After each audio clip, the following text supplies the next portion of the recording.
Nú ætlum við að venda okkur kvæði í kross og sýna viðtal sem ég átti við Noam Chomsky. Hann hefur nú verið kallaður áhrifamesti þjóðfélagsrýnir samtímans, the most influential public intellectual, og það eru fleiri en einn fjölmiðill sem hafa gefið honum slíkar einkunnir.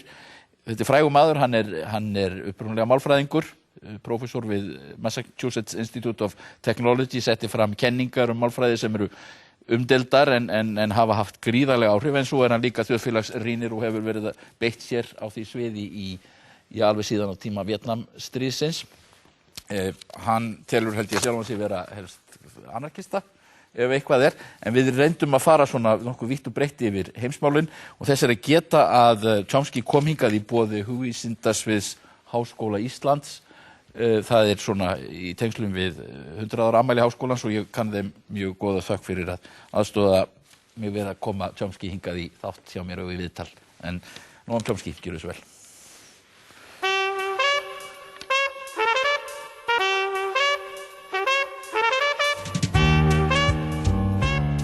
So Professor Chomsky, it so happens that we are speaking, well, this will be broadcast on 11th of September. So it's exactly 10 years since we had the attacks in New York.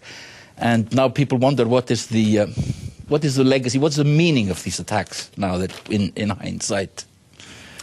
Well, it was obviously a horrifying terrorist act, maybe the single worst terrorist, what we call terrorist act ever. But it was very unusual also. The reason it was unusual was because of the direction in which the guns were pointing. This is the first time that the United States has, U.S. territory has been attacked since 1814, when the British burned down Washington. We only attack others. They don't attack us. In fact, more generally, from the point of view of the West altogether, it's the first time there's an attack that came from anywhere but another Western country. You know, again, these are things we do to others. They don't do them to us. And that, of course, is a matter of great significance. That's why it's called in the West the day that changed the world forever. Yes. And in fact, there was, if you look over the world reactions, there was sympathy and concern everywhere. But in a good deal of the world, the reaction was, this is horrible, we're sorry you underwent this, join the club. This is what you've been doing to us for centuries. And in fact, it's rather striking, because if you go to Latin America, this is called the second 9/11. There's a first 9/11, which is gone from the consciousness of the West, because we did it to them.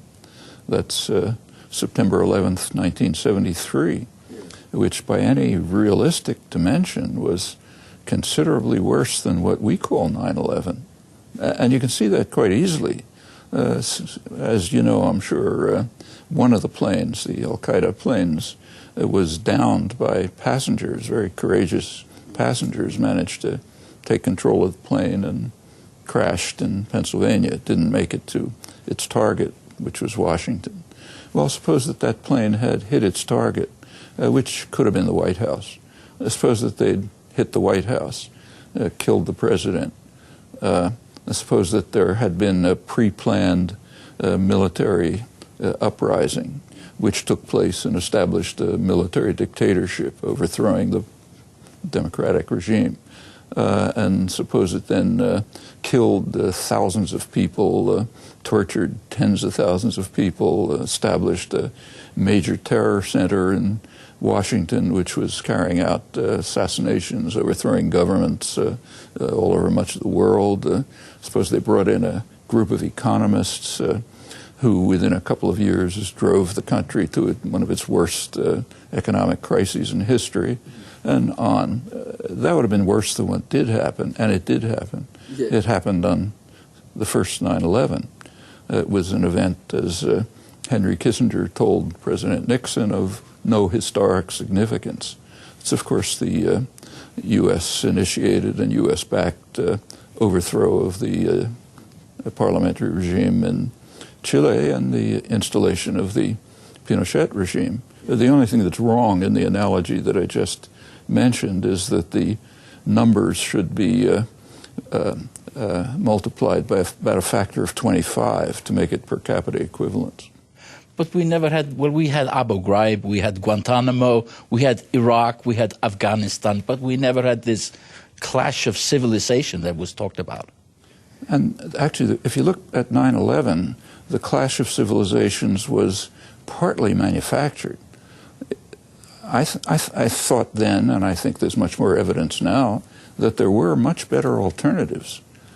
In fact, if you look at the specialists on Al-Qaeda, like Michael Scheuer, the CIA agent who'd been in charge of tracking Al-Qaeda for years, he's written about it, first anonymously, now recently he's exposed himself. He says that George Bush was just following bin Laden's script. He said the United States has been Al-Qaeda's best ally. Al-Qaeda's plan was, their hope was to convince the potential constituency. They regard themselves as a vanguard which wants to mobilize a constituency. Constituency is the Muslim world. And they were trying to convince them that the United States is on a crusade to attack Islam. You take a look at polls now. In fact, an international poll just came out a couple of weeks ago. There's fear and anger at the United States because of the feeling that they're attacking Islam. Bin Laden won a victory. And there were alternatives. At the time, the 9/11 attack was harshly criticized within the jihadi movement, very harshly. So I could go through the details if you like, but some of the leading clerics were extremely critical. And it would have been possible at that time, I think, but more significantly, specialists on the topic think, like Fawaz Gerges, that it would have been quite possible to isolate the militant jihadi movement at the time and bring the Muslim world, almost all of it, into support for wiping out this militant tendency. Instead, it's escalated enormously. Yes. And in fact, the actions that were taken very consciously increased terror. So, for example, the invasion of Iraq, we now know from testimony at the British Chilcot inquiry, into the background, and material from intelligence services, that both the CIA and British intelligence, and in fact French intelligence, predicted that if the U.S. invaded Iraq, it would increase terrorism. It did, by a factor of 7 in the first year, according to government statistics. These are victories for bin Laden, as are the roughly $4 trillion expenses for the 2 wars, and maybe double that for Homeland Security. I mean, he never expected he's going to conquer the United States.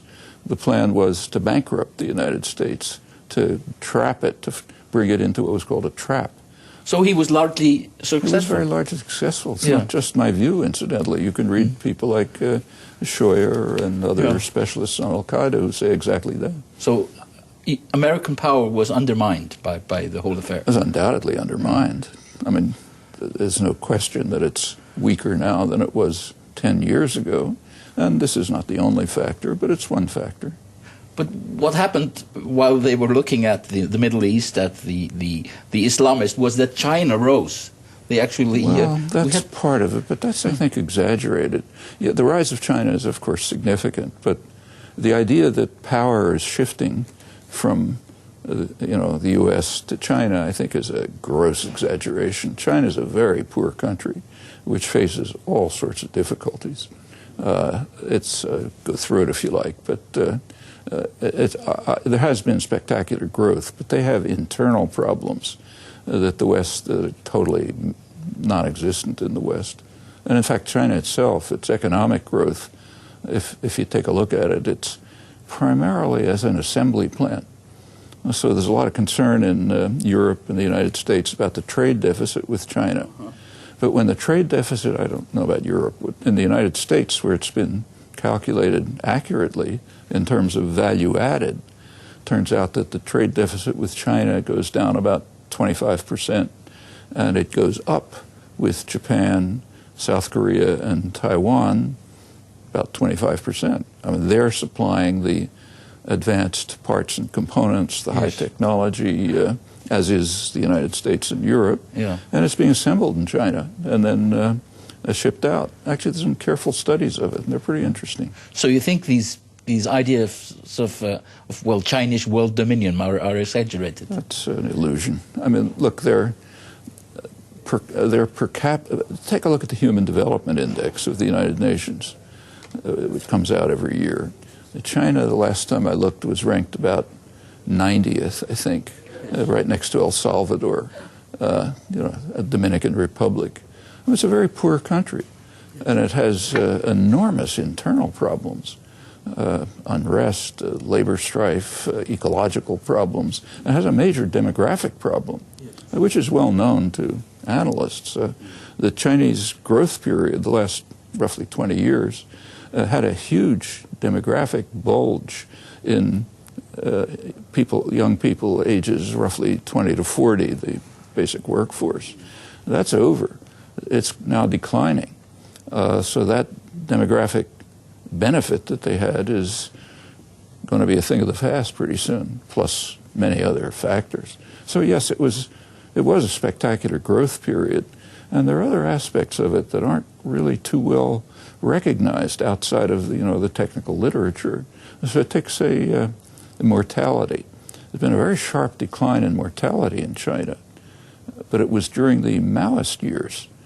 The decline was sharp from 1950 to about 1980, and it was very sharp because of rural hygiene, health programs, barefoot doctors, hygiene. Starting from 1980, it's leveled, and by now mortality rate is actually higher than it was in 1980. It's a complicated story. It's not the way the ideology presents it, and you find it very quickly as soon as you look into the details. I'd like to speak about President Obama. Well, he was voted in with hope, but why is he such a disappointment? Because the hope was a complete illusion. I don't say that in retrospect. Even before the primaries, I was writing about him, just using his record and his website. And it was very clear that this is public relations. In fact, the public relations industry knows it.